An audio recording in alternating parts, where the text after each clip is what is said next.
There's no doubt that the qualifications are definitely are there, and I don't think anyone is questioning those qualifications. But are you at all concerned about the precedence it sets that you now have two presidencies, a Democrat and a Republican, both asking for this waiver, which was supposed to be really for exceptional circumstances? Are you at all concerned about the precedence that is now being set with this happening back to back?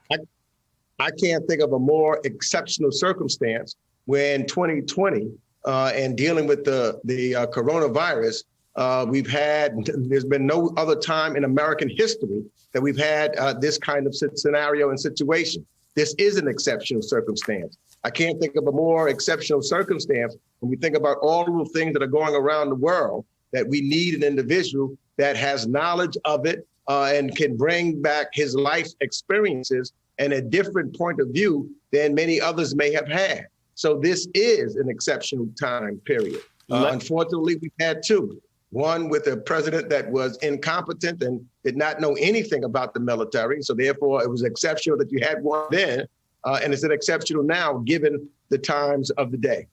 Let me ask you, sir, as chair of the Foreign Affairs Committee in the House, what are some of your priorities? What do you see as the biggest challenges facing this country that you'll probably have to work very closely with the State Department as well as the Biden administration to get done? Well, there's a couple of things. Would be one on my agenda is making sure that Congress utilizes its power with the authorization of use of military force.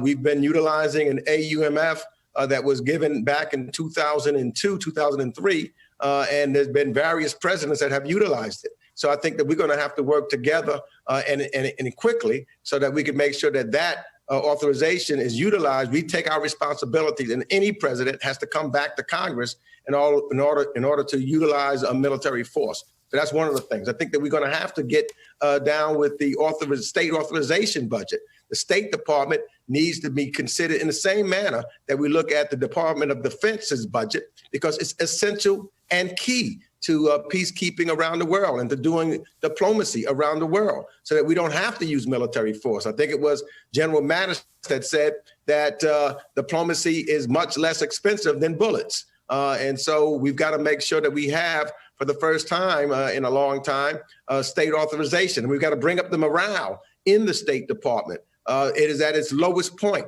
right now. And so I look forward to working with the State Department in regard to that, as well as improving the diversity in the State Department so it reflects America and therefore the ideas and the thought patterns that we have around our country. You certainly have an ambitious agenda ahead of you, but I got to ask you something that is a bit political. President-elect Joe Biden has now chosen two of your House colleagues, Cedric Richmond of Louisiana and Marcia Fudge of Ohio, for positions in his administrations. If they leave, Democrats could have a majority of just 2 seats for several months in Congress. That's going to make your job a little bit harder. How will Democrats be able to accomplish anything with that small of a majority, you think? Look, I think that we are as unified as you can be. We're in the majority, number one. And I think that we will bring the issues that we're going to have to deal with in the next 100 days. The president-elect has talked about it. It's about getting a handle of and getting rid of this pandemic and this virus. And I think the Democrats are united on doing that. When you look at how we worked just 5 months ago to try to put it together a bill that we know would help Americans. So we're going to be focused on that, like the president-elect is talking about doing. And so we're going to be doing that. These are key Democratic seats that we know we will win back soon as there are special elections in those areas.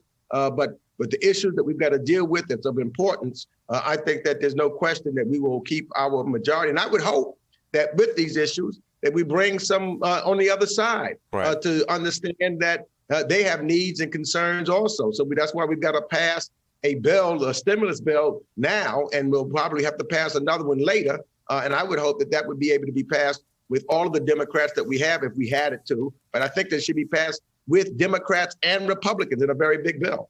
Hey there, I'm Chris Hayes from MSNBC. Thanks for watching MSNBC on YouTube. If you want to keep up to date with the videos we're putting out, you can click subscribe just below me or click over on this list to see lots of other great videos.